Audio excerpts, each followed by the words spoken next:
E o canal de YouTube China Global News traz hoje mais uma entrevista com temas de interesse que certamente você está acompanhando em toda a imprensa internacional, mas que aqui você tem uma análise mais precisa, mais aprofundada sobre esses acontecimentos. E para falar sobre isto que está acontecendo no Brasil e no mundo, temos novamente a participação de Laurence Pi, que você vai conhecer agora.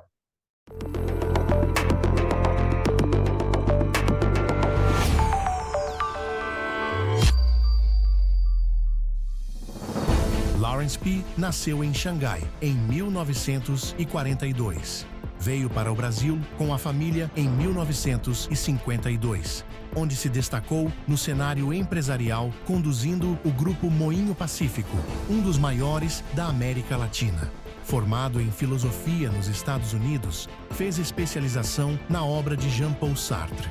Após 50 anos de atividade empresarial, se tornou um profundo conhecedor da geopolítica mundial e macroeconomia, com foco nas relações entre a China e os Estados Unidos. Autor de Requiem para um Capitalismo em Agonia e A Consciência Vazia e Desolada, Laurence Pi tem apontado aspectos positivos e as dificuldades para o crescimento econômico e social do Brasil. Olá, Laurence Pi, mais uma vez, muito obrigado pela sua participação aqui em nosso canal China Global News. Muito obrigado, Marco, pelo convite. Vamos começar com o tema do momento. Donald Trump está ameaçando e, em alguns casos, cumprindo a promessa de impor tarifas de importação e, recentemente, fez isso com aço e alumínio em 25% para todos os países. Isso atinge também o Brasil. Eu gostaria de saber se este jogo é um jogo de palavras ou é um jogo para valer. Ou seja, isso é uma tática ou uma estratégia de Donald Trump? Como a gente tinha previsto, o Donald Trump é totalmente imprevisível. E, primeiro, ele impôs a taxa de 25% sobre Canadá e México, e, concomitantemente, 10% sobre a China. Depois, houve um acordo para atrasar a implementação dos 25% sobre Canadá e México. Entretanto, o 10% sobre a China entrou efetivamente a ser cumprido. Então, essa foi o primeiro tiro, diria, do Trump. E, posteriormente, ele aumentou o escopo de tarifas, né? E ele agora tem uma segunda etapa, que é imposto sobre alguns produtos, como alumínio, aço. E isso não atinge só esses países, mas todos os países ele atinge. E a terceira etapa, ele prometeu para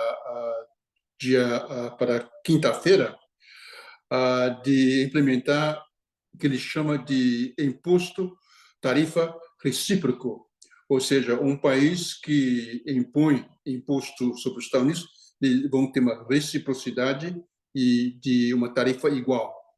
Então, sobre todos os países, ao redor de 10%. E, no começo, o mercado achava que era um blefe. Com o passar do tempo, configura uma estratégia um pouco mais aprofundada. O objetivo do Trump é que ele acha, primeiro, que a tarifa é um instrumento muito eficaz, né? Que ele acha que é uma beleza, beautiful, né? A tarifa. Então, ele está impondo tarifas sobre os países que ele acha que está prejudicando os Estados Unidos. Isso, de uma certa forma, tem uma certa lógica, porque o déficit dos Estados Unidos em comércio de manufaturado é quase $1 trilhão, né? Entretanto, os Estados Unidos também exporta serviços, né? Que é ao redor de 200 e poucos bilhões de dólares. Então, na realidade, sobre o aspecto da manufatura, os Estados Unidos têm um déficit de quase $1 trilhão e 200 bilhões de dólares por ano. E, evidentemente, você sabe que um país que tem que importar essa quantidade de manufatura depende dos países que exportam, né? de uma hora para outra, não tem como os Estados Unidos simplesmente parar de importar, porque pararia o país, né? Que é tão dependente de manufatura dos outros países. Então, de um lado, ele quer reduzir o déficit, que também é uma forma de sugar recursos dos Estados Unidos. Mas temos que lembrar de que os Estados Unidos compra os produtos com dólar. E dólar, os Estados Unidos têm o privilégio de emitir dólares à vontade. Então, na realidade, está trocando papel por manufatura no mundo inteiro, né? Mas isso, obviamente, acrescenta na dívida dos Estados Unidos. Então, eles têm o déficit fiscal e déficit comercial. Então, quando você tem esses dois déficits, eventualmente a economia entra em colapso. E isso ficou claro para o governo dos Estados Unidos. E então eles estão usando isso como arma para tentar equilibrar. Mas vai ser difícil, porque é um processo longo. Não tem como substituir essa quantia de importação. Então, os Estados Unidos vão ter que ter uma certa cautela, mesmo porque importação, através de tarifas mais altas, significa inflação, que é tudo que o governo do Trump não quer. Então, são estratégias contraditórias. De um lado, quer reduzir o déficit comercial e, do outro lado, não quer que aumente a inflação. Agora, essa estratégia, ela tem provocado algumas análises que apontam na direção de um crescimento da inflação nos Estados Unidos. Isso corresponde à realidade? Isso efetivamente vai provocar um aumento da inflação? Sim, porque os economistas, de uma forma geral, como americanos, ou seja, é uma forma de imposto sobre o consumo dos consumidores dos Estados Unidos. Então, obviamente, com um aumento de imposto para os produtos que é pago pelos consumidores, você tem um aumento da inflação. E você vê que os últimos dados da economia americana mostram que a inflação está tendo dificuldade de reduzir para o alvo do Banco Central americano, que é 2%. Estamos beirando em torno de 3,3%, 3,4%.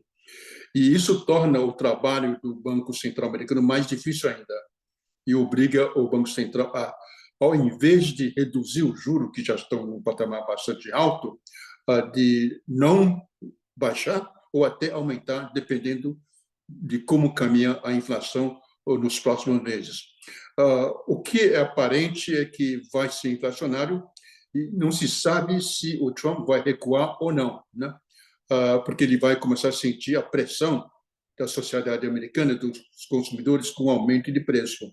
E sabemos que o Biden, aliás, a Kamala Harris, né, e os democratas perderam as eleições também em função do aumento de custo de vida. Então, é algo que o Trump vai ter que colocar na equação política. A economia dos Estados Unidos sempre foi caracterizada por um modelo liberal. E agora nós vemos a proximidade do gabinete presidencial com as famosas corporações de tecnologia. Basta ver o papel que Elon Musk está tendo na direção do governo dos Estados Unidos. Eu pergunto a você que tem um profundo conhecimento sobre a economia dos Estados Unidos. O que pode mudar em relação aos demais setores econômicos? Esses setores econômicos que sempre estiveram muito próximos do poder, mas que agora parece que foram deslocados em relação a essas grandes corporações de tecnologia. De fato, é importante para o Trump o setor de tecnologia, porque o Musk é uma pessoa que está dentro do governo do Trump, chefiando o departamento de redução de custo e aumentar a eficiência do governo americano. Mas não tem outro elemento da cadeia de tecnologia que tem um papel dentro do gabinete do Trump. Então, o Musk, de fato, é importante para o Trump, porque não só como um financiador da campanha dele, mas também ele tem o X, que era o Twitter, que é uma rede social que pode ajudar a propagar a propaganda do governo americano e do Trump, ele especificamente. E sabemos que a mídia social tem uma importância enorme. E, da mesma forma, o Mark Zuckerberg, que tem a Meta, que também é plataformas sociais, é também um parceiro importante para o Trump, né? Então, de fato, mudou um pouco o equilíbrio das forças econômicas dentro do governo. O Biden tinha apoiadores diferentes do Trump hoje, mas não esquecemos de que o complexo industrial militar continua muito forte dentro de todos os governos.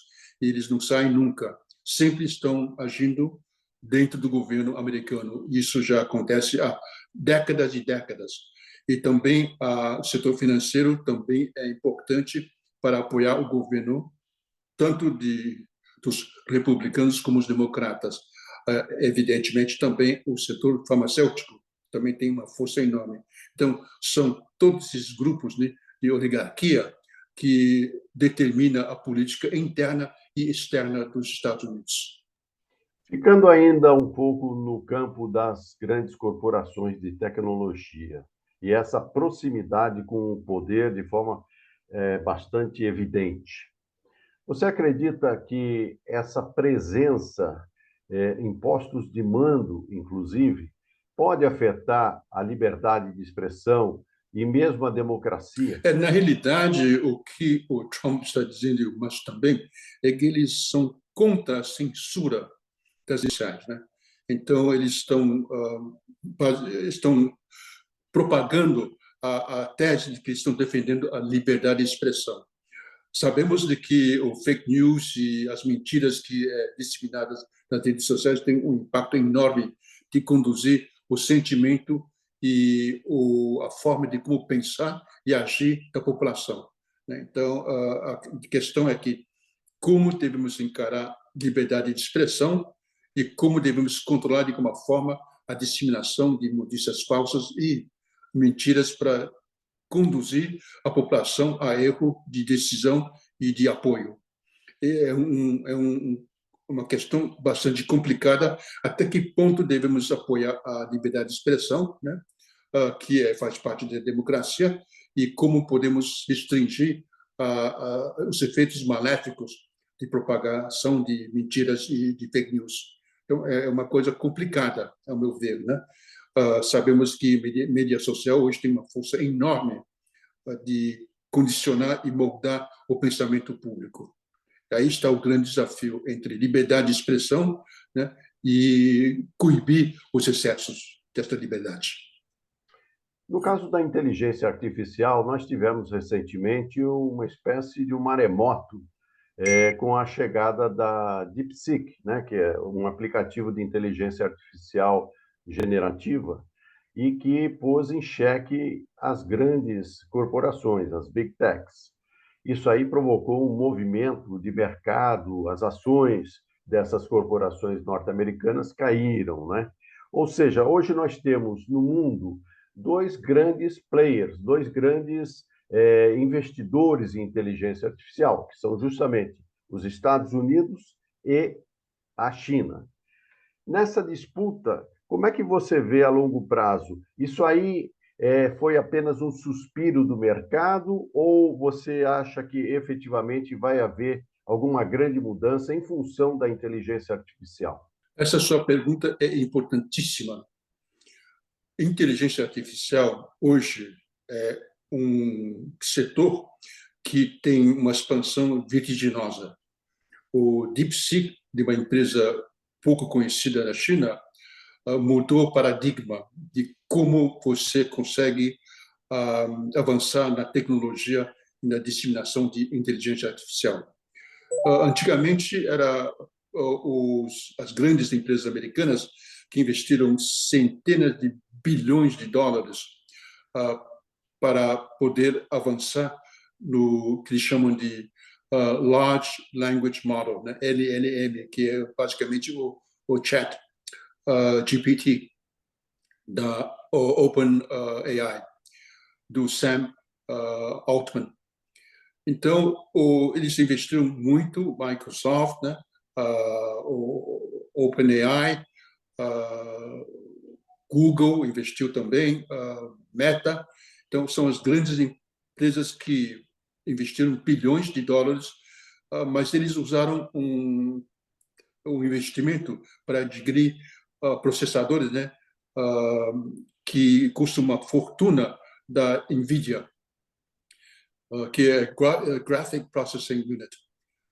E então esses investimentos eles estão criando data centers, centros de dados, né? Agora essa empresa chinesa optou para mudar o paradigma de como você consegue acessar dados, né? E com muito menos processadores e processadores não tão avançados quanto as últimas gerações da NVIDIA e com um custo bem menor. Não só isso, o mais importante, Marco, é que eles deram open source, ou seja, permitiram livre acesso a qualquer pessoa no mundo inteiro, né? Isso vai reduzir a lucratividade de todas as empresas que investiram bilhões, que cobram uma taxa alta para você poder acessar. Então, é uma nova forma de ver como é o investimento em inteligência artificial. Com isso, o que estamos vendo hoje é que você, eu, qualquer pessoa do mundo pode usar o open source da DeepSeek e melhorar para o nosso próprio uso, né? Isso vai acelerar mais ainda o avanço da inteligência artificial, de uma forma vertiginosa, ao meu ver, né? Isso é bom para o mundo porque é um bem global que essa empresa deu ao mundo.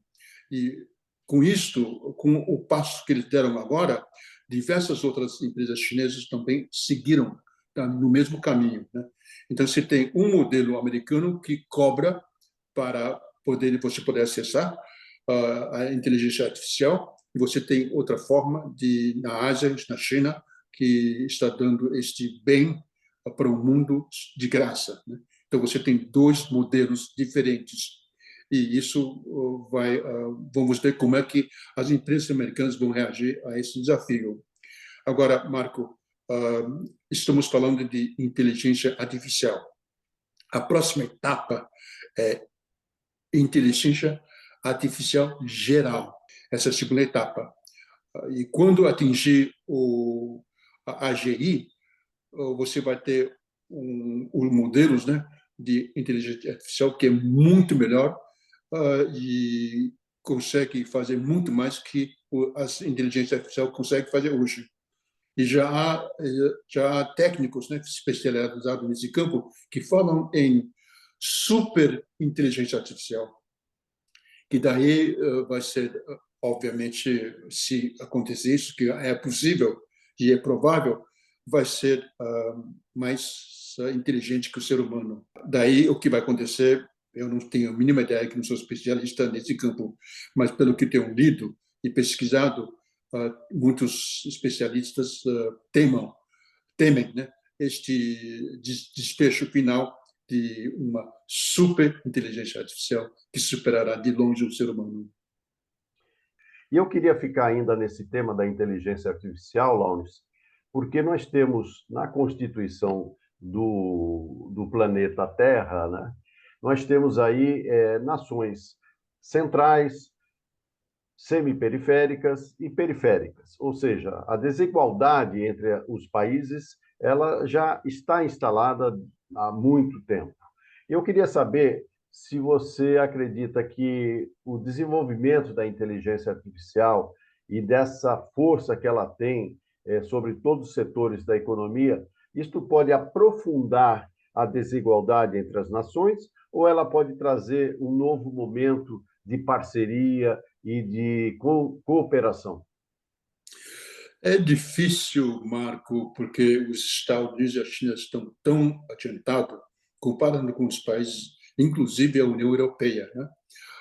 Como são países com uma economia enorme, eles têm massa crítica para avançar nesses segmentos, né? E com esta concorrência entre China e os Estados Unidos, vai acelerar mais ainda o progresso desses dois países, que vai deixar mais atrasado os outros países, né? Então, o gap entre Estados Unidos, China e outros países vai cada vez aumentar mais. Infelizmente, essa é a realidade. Não vejo nem a Europa, mesmo como um bloco, conseguir chegar perto da tecnologia e do nível tecnológico da China e dos Estados Unidos, né? Agora, sabemos de que quem domina a inteligência artificial terá uma vantagem enorme, né? Sobre todos os aspectos da vida humana.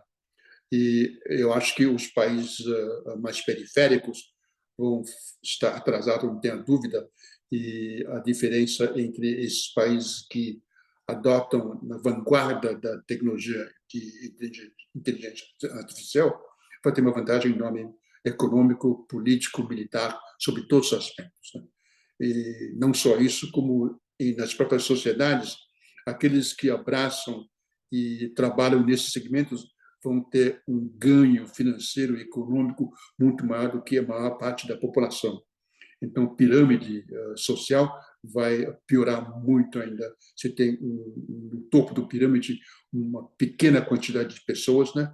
E a massa da população como um todo num patamar bem diferente. Então, vamos ver um mundo bem diferente daqui para frente e é totalmente imprevisível o que pode acontecer. E nessa disputa entre Estados Unidos e China, particularmente no campo da inteligência artificial, qual é o papel de Taiwan? O que você acha que pode acontecer? Taiwan é importante no sentido de que ela produz semicondutores de quase última geração, mas não especificamente para a inteligência artificial, ela produz para tudo, né? Agora, a concorrência novamente entre China e Estados Unidos, vamos ver se a China consegue, aos poucos, fechar a distância entre a última geração de processadores como 2 nanômetros. A China ainda está no nível de 7 nanômetros, então ainda está atrasado. Mas nesta disputa, concorrência, já há estudos, né, de que a China está avançando em outros tipos de semicondutores, né, que é de photonic, né, que não usa elétrons, e sim luz, que é muito mais eficiente e consome menos energia. Vamos ver como eles avançam. Há um ano e pouco atrás, acho que é 2023, tinha a perspectiva de que uma empresa chinesa iria já produzir processadores de photonic chips, mas nada apareceu. Então, acho que eles ainda estão tentando desenvolver.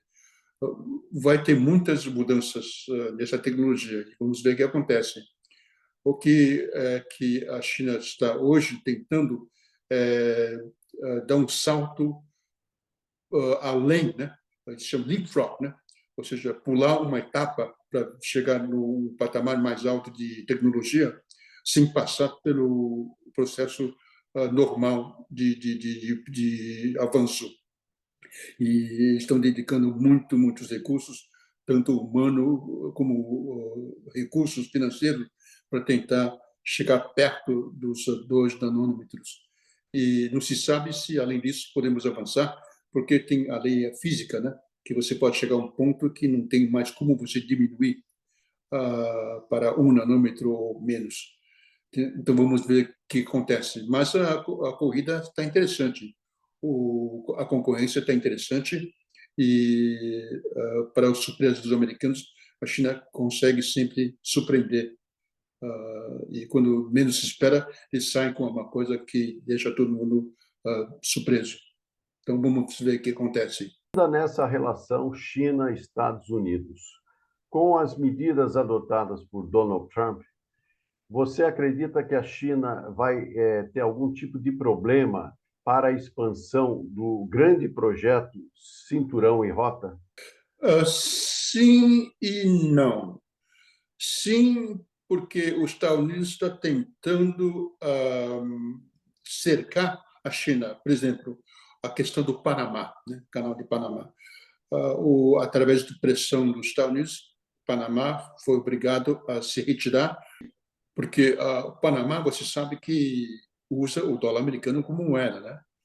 Você sabe que o Panamá foi um país controlado pelos Estados Unidos por muito, muito tempo. E foi o Jimmy Carter que finalmente devolveu, né, o canal de Panamá para os panamenses, né, para o Panamá. E depois disso, a China, que é um grande exportador e importador no comércio internacional, começou a investir pesadamente em Panamá. Né? Eles controlam 2 portos, operam 2 portos, né? Mas não operam o canal por si, que é exclusivo direito do governo de Panamá. Mas os Estados Unidos querem cercar a China de qualquer jeito. Recentemente foi inaugurado o maior porto, né, no Peru, que pode ajudar toda a América Latina a exportar através desse porto para a Ásia. E os Estados Unidos está vendo o progresso e avanço da China na América Latina, que eles consideram um quintal deles, né? E bem exemplificado pela doutrina de Monroe, que os Estados Unidos têm direito de invadir países da América Latina, da América Latina, não, do hemisfério ocidental todo, para garantir os seus interesses, né? E por isso os Estados Unidos, que deixou a América Latina meio de lado, agora está enfocando esta região. E o Marco Rubio, ele é descendente de cubano, né? Então ele tem tem um enfoque importante e dedicado à América Latina também, simplesmente pela origem dele.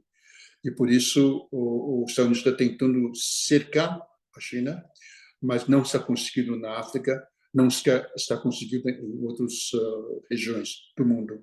E também não vai conseguir na América Latina e América Central, porque a China não intervém em política interna de nenhum país, né? Não manda, não dá ordens e simplesmente oferece oportunidades comerciais de investimento que beneficia países. Os Estados Unidos que manda e se você não obedece, pune. Né? É totalmente diferente. E por isso eu acho que, apesar de todo o esforço americano de tentar frear a BRI da China, vai ser difícil. Recentemente, você sabe que, acho que foi em 2023, os Estados Unidos e a Europa prometeram de investir 600 bilhões na África. Por enquanto, não saiu nem 60 bilhões. Então, eles falam muito, mas na hora H de sair com o dinheiro, simplesmente não há.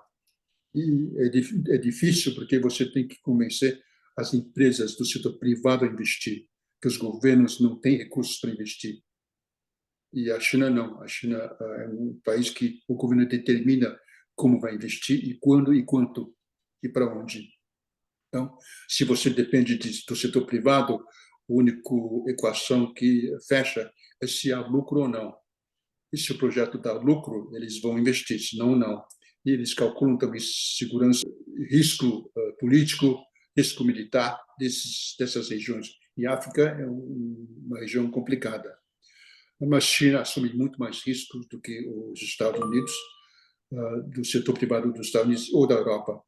Além disso, é importante lembrar de que, mesmo se for através de financiamento, o custo das instituições financeiras do Ocidente de capital privado é muito mais alto o juro do que o que a China oferece em matéria de juro. Em média, para a África, o juro da China é ao redor de 2,7% e dos Estados Unidos da Europa é mais de 5%. Então, não há como concorrer, simplesmente porque um modelo é sobre lucro, que é o objetivo, e outro modelo é vantagem mútua de comércio, de infraestrutura, etc.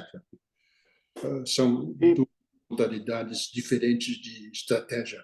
E pegando então esse gancho de modelos diferentes, um modelo mais cooperativo e outro mais impositivo, buscando apenas o lucro, não resta dúvida que algumas medidas do Trump, elas também vão impactar na estabilidade de alguns países, ou pelo menos em alguma medida. Basta ver que todo o orçamento, praticamente, da agência americana de ajuda humanitária, que é o USAID, é foi cortada, ou seja, milhares de pessoas demitidas e, com isso, também projetos sociais, humanitários em vários países acabaram sendo interrompidos, inclusive aqui no Brasil. Nesse sentido, nós temos também conflitos que estão continuando aí, que seguem a cada dia, causando mais prejuízos, mais mortes. E nesse caso concreto da Rússia com a Ucrânia, o Trump disse que vai querer cobrar do governo da Ucrânia tudo aquilo que foi investido, numa sinalização talvez de maior proximidade com a Rússia. Como é que você está vendo esse movimento do governo norte-americano em relação ao conflito Rússia-Ucrânia? São duas coisas que você perguntou. Um é reduzir ou encerrar os programas de assistência aos países, a USAID. Né? Bom, você sabe que o soft power dos Estados Unidos deriva muito dessas assistências aos países. Né? A conclusão disto é que esses países vão tentar se aproximar de um outro país que tenha condições de ajudar, e nesse caso seria a China. Então, o que os Estados Unidos estaria fazendo é abrir um espaço para que a China pode avançar no campo de soft power, que o Belt and Road Initiative é uma parte disto. Então, acho que é uma estratégia equivocada, cria condições, situações dramáticas em países que necessitam dessa ajuda. E, certamente, os países que vão perder essa ajuda, a população não vai ver isso com bons olhos. Então, mais uma vez, os Estados Unidos vai perder o seu soft power de apoio do mundo, dos projetos americanos, e de ver os Estados Unidos como líder e um país que pode trazer benefício ao mundo. Vem deteriorando com o tempo, né? Com os apoios a Israel, etc., que vem aos poucos corroendo esta boa vontade que o mundo tem com os Estados Unidos. Então, esse é o aspecto do USAID, que o programa que já a questão da Ucrânia. O Trump sempre disse que ele iria terminar a guerra da Ucrânia, Rússia e Ucrânia, né? E, de fato, ele está tentando. Tem informações de que já falou com o Putin e falou com o Zelensky e já está avançando num processo de encerrar a guerra. Agora, o que ele quer em troca? Ele quer que a Ucrânia cede para os Estados Unidos os seus recursos naturais, né? Os Estados Unidos investiu na Ucrânia uma quantidade razoável de recursos para sustentar a guerra. A guerra da Ucrânia, da Rússia e a Ucrânia, foi consequência de política externa da OTAN e dos Estados Unidos. Então, em última análise, eles foram os responsáveis por esta guerra, primeiro. Segundo, eles forneceram recursos para sustentar a máquina administrativa do governo de Zelensky e também recursos para sustentar a economia da Ucrânia. Isso é um fato. Os outros países da OTAN também sustentaram, ajudaram a Europa, mas em escala menor do que os Estados Unidos, principalmente na questão de assistência bélica. E agora o Trump quer cobrar pelo investimento que eles fizeram. É irônico porque a guerra foi causada, em última análise, pelos próprios americanos com a expansão da OTAN. Então, e agora eles querem cobrar da Ucrânia. A Ucrânia eu chamo de país do 1/5. E o que quero dizer com isso? A Ucrânia perdeu 1/5 do seu território hoje.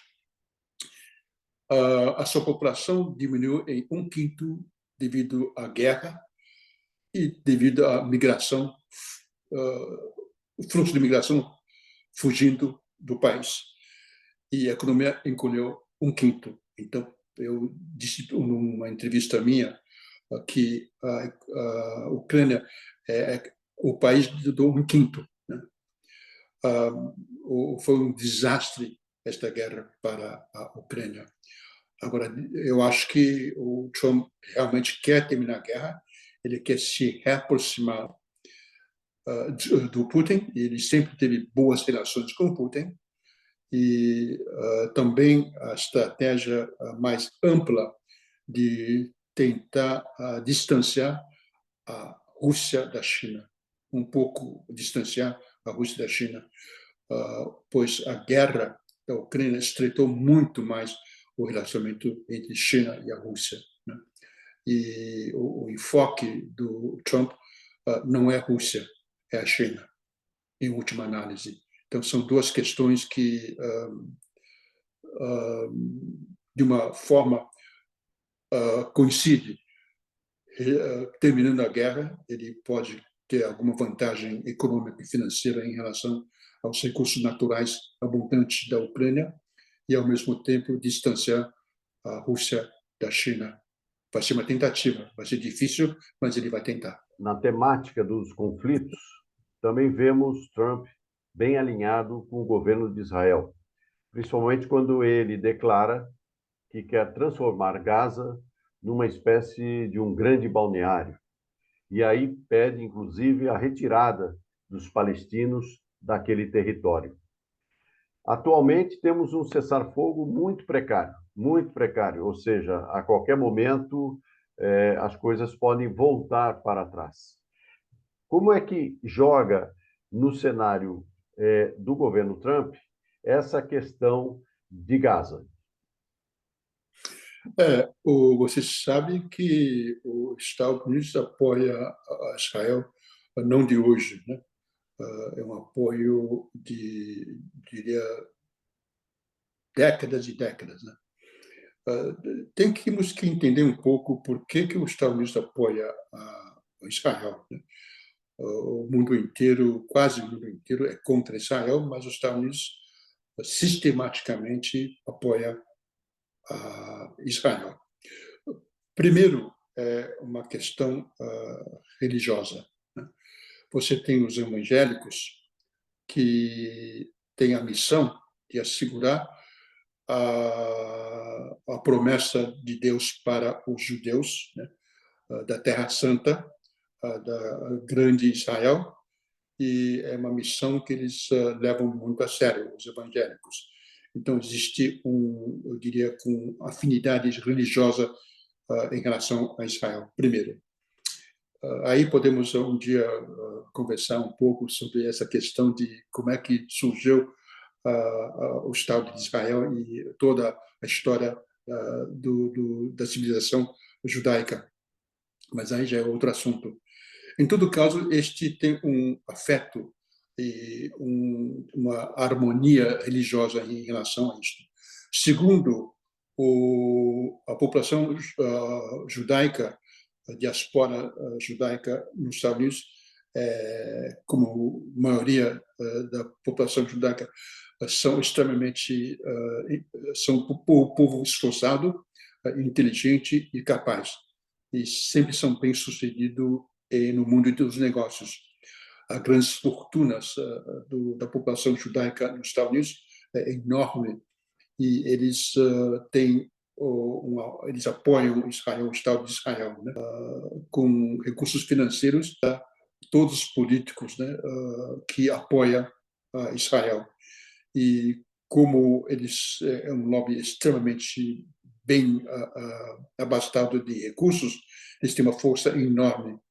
E como o modelo americano de apoio e de gasto de campanha e financiamento de campanha, instituição, na realidade, né, de subornar os políticos através de financiamento de campanha, haja visto o Musk conseguir um lugar dentro da Casa Branca, né, o governo do Trump, né, e com isso, então você sabe que você vê que o dinheiro, né, e o financiamento de campanha que é permitido pela legislação americana, sem limite, aliás, o Super PAC, pode influenciar a política americana. E por isso você vê que, em relação a Israel, os Estados Unidos não têm política externa. Toda política externa em relação a Israel é determinada pelo próprio Israel. E por isso isso aqui não deve mudar, na minha opinião. A política de dois Estados, né? Um Palestina, outro Israel, convivendo pacificamente junto a junto numa região contígua, é uma aspiração do mundo inteiro, com exceção de Israel, e logo também os Estados Unidos não concorda e apoia. E por esse motivo o Trump fala em virtualmente anexar Gaza para tornar um balneário para a família dele investir, né? E provavelmente colocar um campo de golfe lá, o Trump Golf Course em Gaza. E isto é muito interessante porque e não devemos nos surpreender, porque os Estados Unidos vem anexando o território de outros países há muito tempo. Havaí foi anexado, Guam foi anexado e assim vai, né? Até Filipinas foi uma colônia dos Estados Unidos por muito tempo. E este conquista territorial não é novidade. Agora eles querem a Groenlândia, querem Canadá como o 51º estado e querem Panamá de alguma forma. Então, é todo um projeto americano de expansão territorial e não me surpreende que eles querem Gaza, pois Gaza atenderia a demanda e a aspiração de Israel. E você sabe que Israel não quer só Gaza, uma região que é aliado a eles, né? Como eles querem expandir na Síria, né? Na Jordânia, e é o projeto de Grande Israel, que eles acham que é um direito deles determinado pela divindade, ou seja, eles são o povo escolhido e Grande Israel é o destino deles, né? O problema é que os muçulmanos, os cristãos também reivindicam Jerusalém, essa região onde estavam os palestinos, né, como Terra Santa. Então, você tem três religiões, né, na realidade, com a mesma visão, né, de que esta terra é Terra Santa para essas três religiões. É uma coisa bem complexa, mas é muito interessante se você aprofundar nos estudos históricos e bíblicos de como chegamos a esse ponto. Mas agora vamos fazer uma viagem aí pelo mundo e cair aqui no Brasil, porque é importante que você também traga as suas reflexões sobre o que está acontecendo em nosso país. E eu começaria a nossa conversa sobre o Brasil, lembrando que o Congresso tem novos presidentes, né, tanto no Senado quanto na Câmara, e o Congresso Nacional, de uma forma geral, mantém o predomínio de setores muito conservadores, de direita, de extrema-direita, né? O PL sendo o maior partido da Câmara, por exemplo, né? E já começa a ter aí um movimento em torno de uma proposta para um semipresidencialismo, né? O que talvez levaria o nosso país a um predomínio do legislativo sobre o executivo e aí de forma mais sistemática. Eu diria e perguntaria para você o que nós podemos esperar do Congresso brasileiro nesse biênio 2025-2026. Você sabe que o Congresso é uma instituição muito forte na política brasileira. Você tem ao redor de 30 partidos, né? E então é difícil você ter um governo que não tem que não necessita de uma coligação de diversos partidos para poder governar. Isso dá muita força para o legislativo.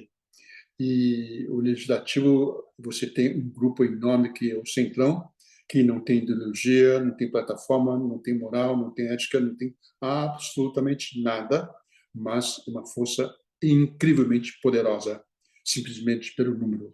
Eles agem em conjunto, né, para encurralar qualquer governo.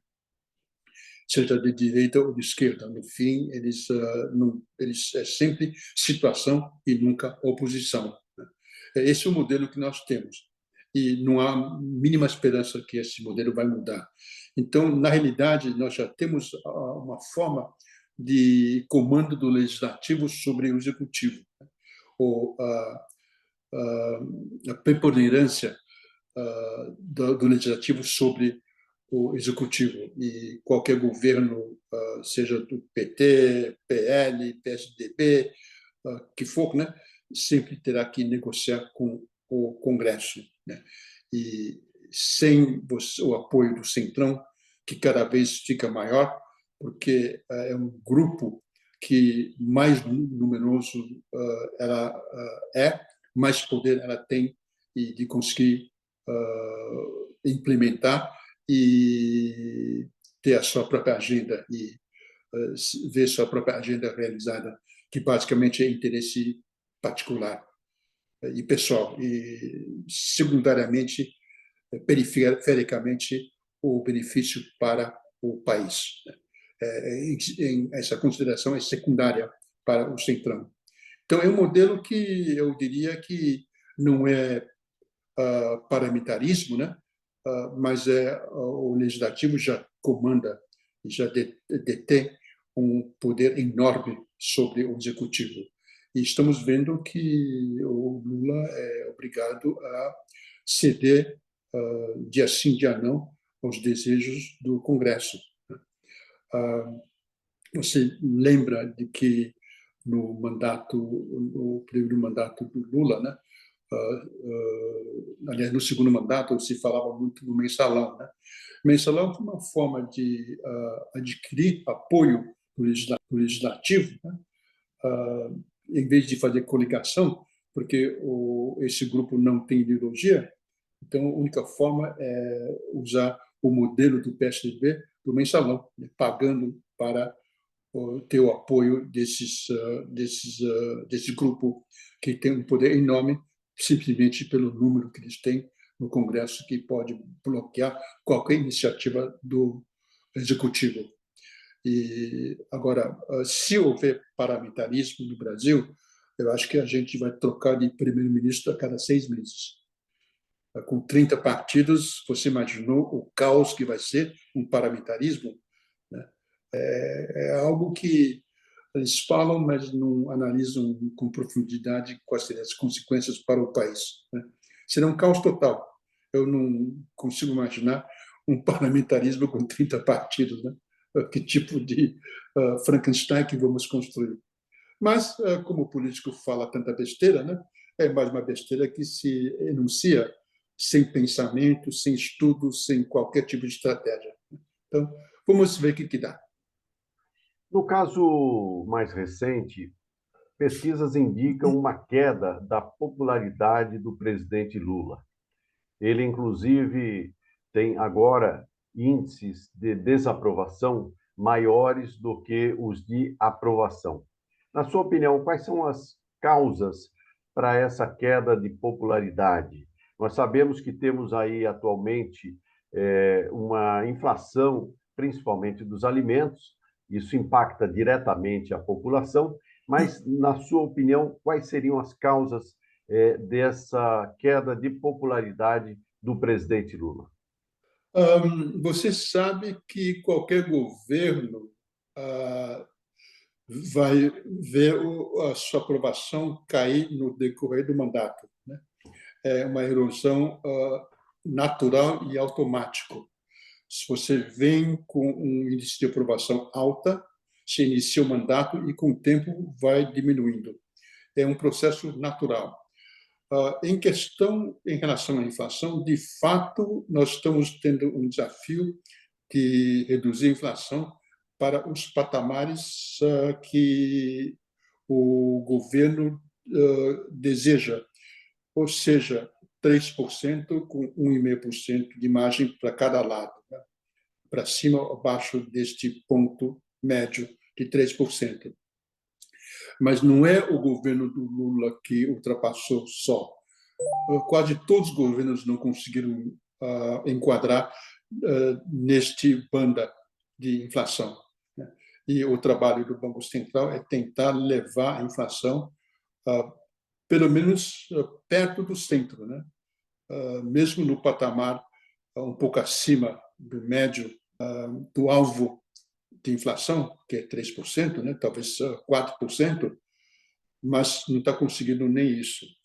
E um dos fatores é o crescimento econômico. Em 2024, o Brasil deve crescer ao redor de 3,7%, ou até um pouco mais, né? Que nenhum economista tinha previsto, né? E eu também não tinha a expectativa que o Brasil pudesse crescer nesse ritmo. O meu número era, no máximo, 3%, né? Mas superou bastante. E este crescimento também foi em função dos gastos do governo. O governo, de fato, gastou em projetos sociais, etc., para aumentar o consumo da população, né? Agora, temos que lembrar que, em matéria de desigualdade, Marco, que é medido pelo índice Gini, né, o Brasil é o 8º país mais desigual do mundo. Entre esses 8, né, esses 7, que estão os piores, estão muitos países da África, dos países mais pobres da África, né? Então, você vê que a desigualdade do Brasil é algo que qualquer governo deveria enfocar, né? Mas isso a imprensa não noticia, né? Ninguém dá muita bola, a não ser as forças mais progressistas, né? Acham que tudo é muito natural e que a desigualdade do Brasil, sendo um dos piores do mundo, né, é uma coisa natural e vem ocorrendo. Estamos nessa faixa há não 1, 2 anos, há décadas e décadas, né, e nada muda. Tá, tudo bem. Então, este é um problema. O governo é obrigado a gastar para tentar melhorar a desigualdade do país, né? Querendo ou não, o Lula, de fato, nos governos anteriores, conseguiu reduzir, tirar da pobreza 30 e poucos milhões de brasileiros, né? É um feito importante. Tá? Então, este é um ponto. Agora, por que o aumento dos alimentos, né? Para você ter uma ideia, que muita gente são ignorantes, né? Ou por má fé, omite, é o seguinte: você pega o Dow Jones Commodity, né, índice de commodity, nos últimos, de agosto para cá, né, não, de julho para cá, julho de 2024 para cá, subiu 14% commodity. Sim, inclui metais, energia, etc., né? Mas alimentos também, com certeza. Tá. E, ao mesmo tempo, nesse período, o real desvalorizou 14%. Né? Então, você, somando os dois, né? Aliás, multiplicando 1,14 por 1,14, você tem um aumento de custo, né, de commodities, de uma forma geral, de 36%. Né? Então, isso, obviamente, tem um impacto na inflação. Né?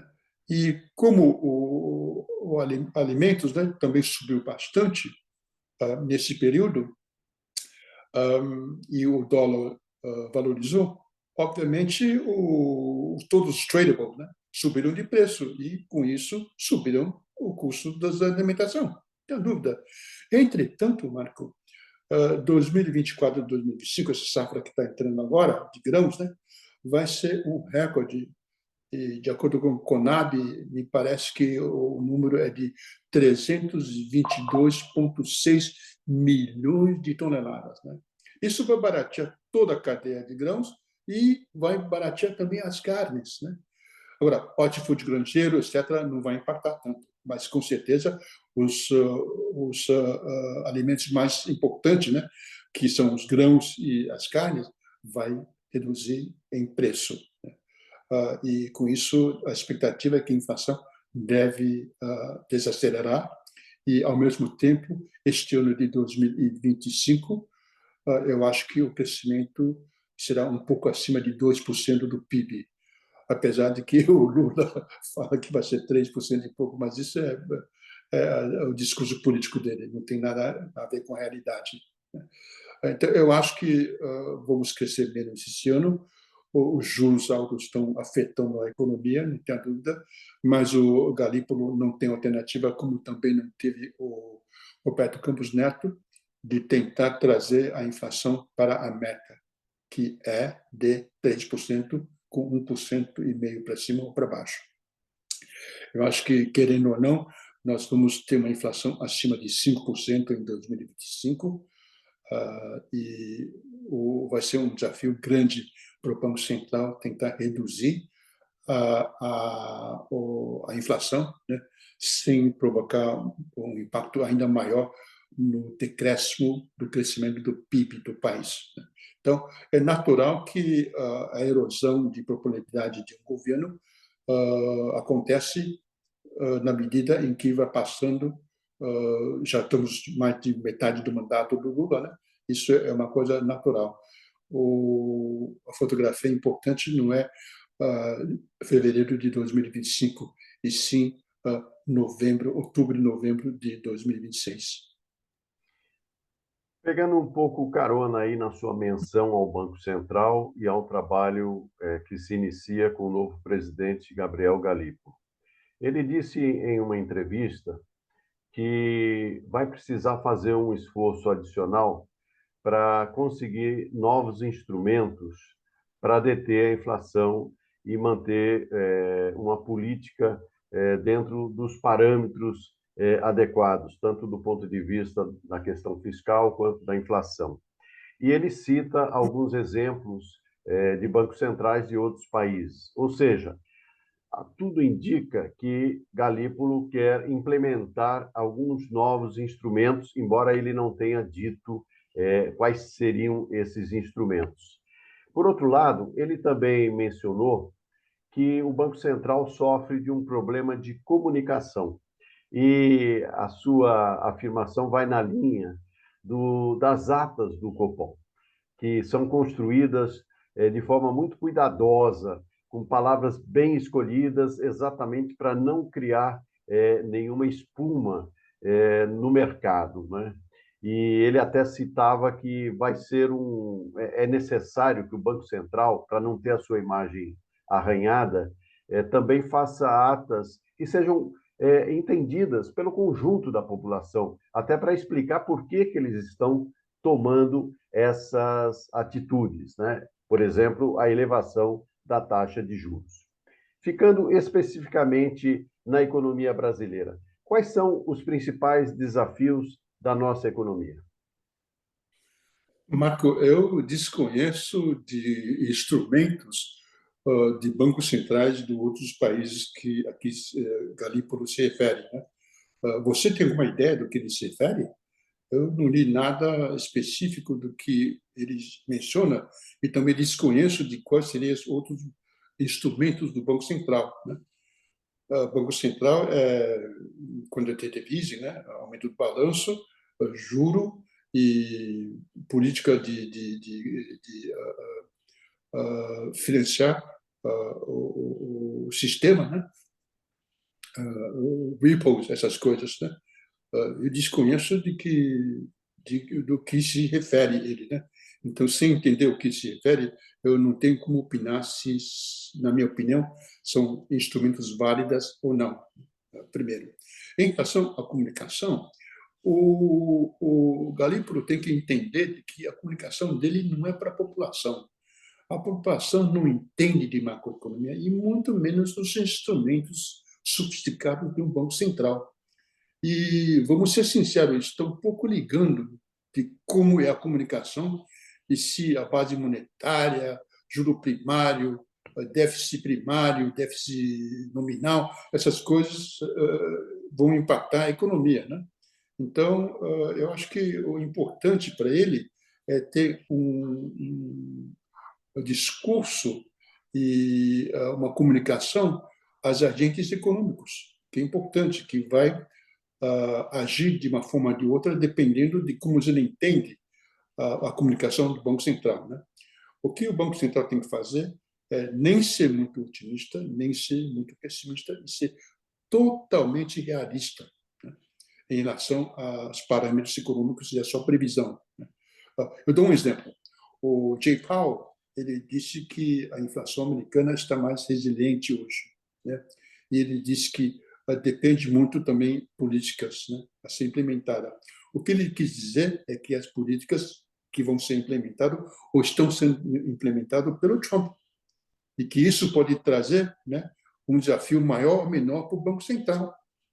Então, ele está comunicando, né, mas ele não está comunicando para o povo, está comunicando para os agentes econômicos, né, que vão agir de uma forma ou de outra que pode afetar o caminho da economia.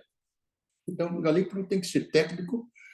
O trabalho de um presidente do Banco Central é técnico, né? E ele não fala com a população geral.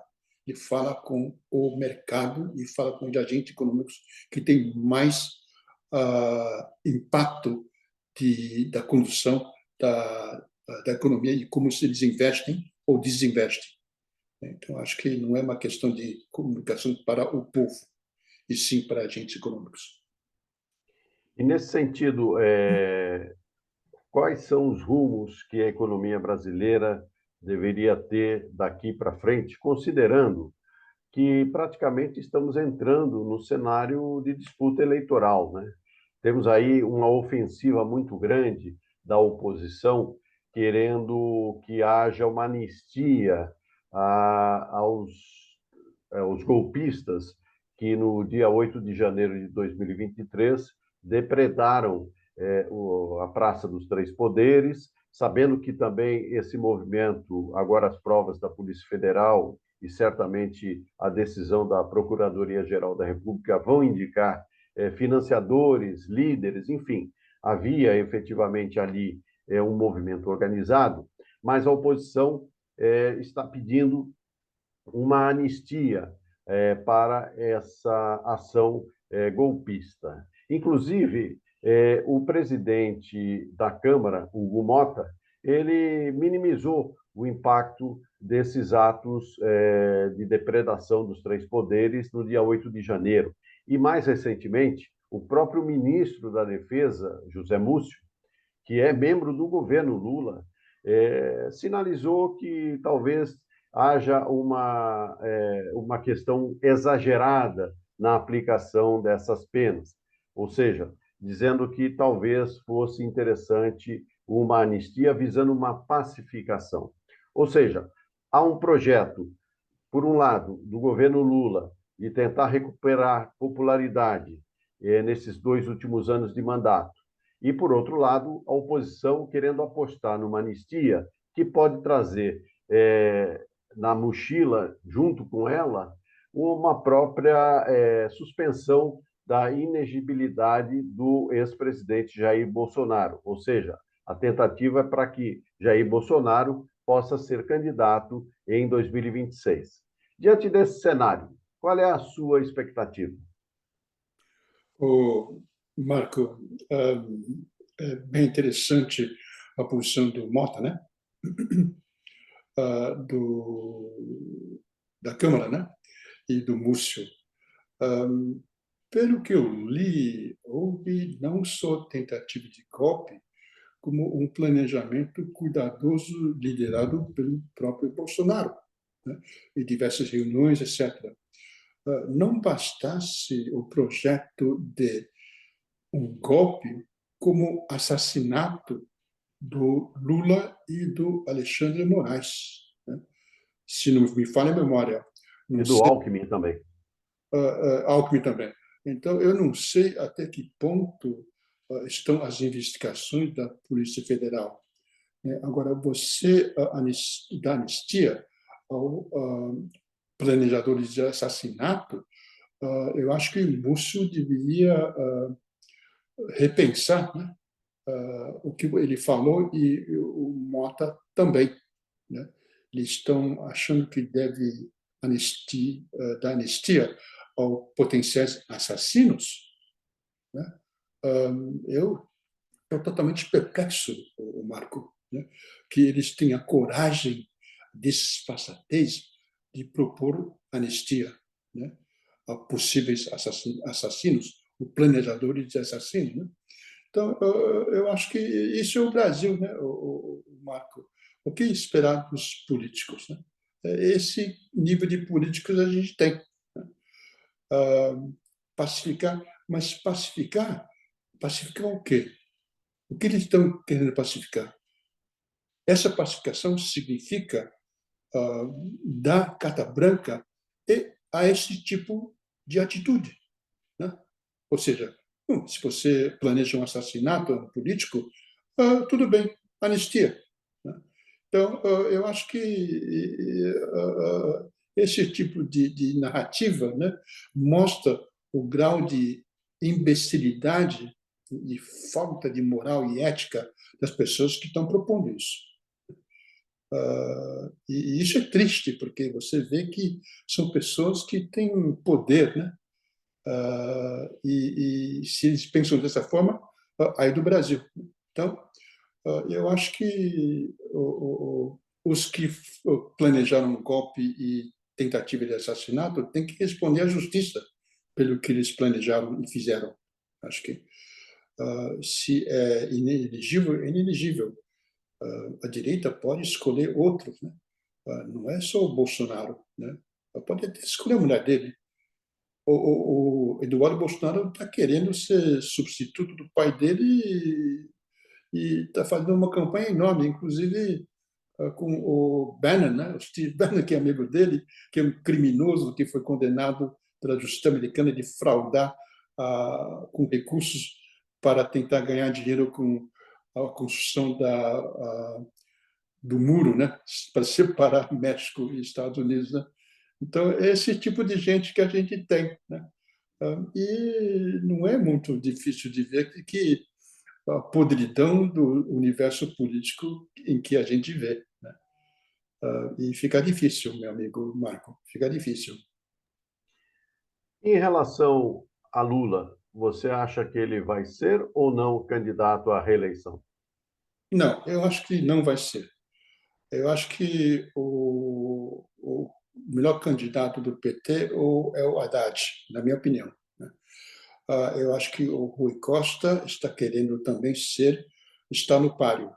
E o Sidônio, que é aliado do Rui Costa, foi emplacado para o SECOM, né?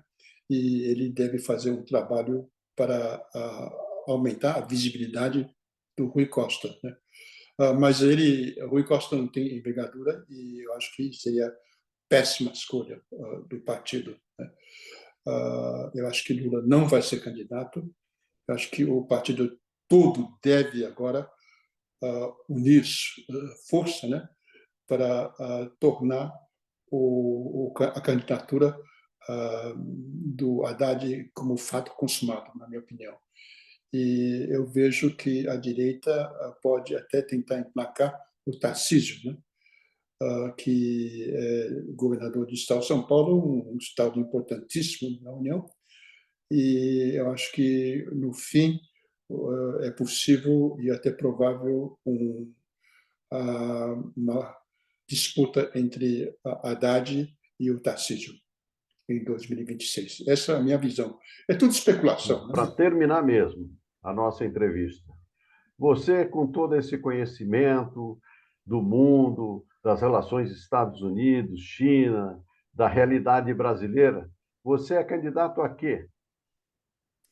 Eu sou candidato a estudo, sou candidato a uma pessoa que olha dos dois lados, sempre, pró e com, e só opino verificando as pesquisas que eu faço e checo se essas pesquisas são válidas, são corretas e não são fake news.